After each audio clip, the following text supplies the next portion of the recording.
Γεια σας, με λένε Σβετλάνα. Η καταγωγή μου είναι από τη Ρωσία.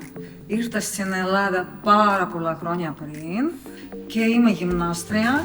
Στη Ρωσία έχω κάνει πρωταθλητισμό στη ρυθμική γυμναστική και από 14 χρονών έχω αλοπικία.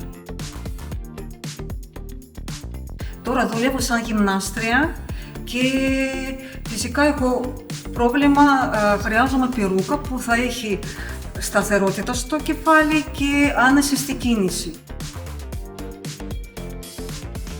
Ήρθα στην Melbourne Port και βρήκα την ελευθερία μου. Είμαι πάρα πολύ ευχαριστημένη, είναι πάρα πολύ ποιοτικά, πάρα πολύ φυσικό αποτέλεσμα, πάρα πολύ ελαφριά και πολύ σταθερά. Νιώθω άνετα με την κίνησή μου, νιώθω άνετα στη δουλειά μου, νιώθω άνετα παντού.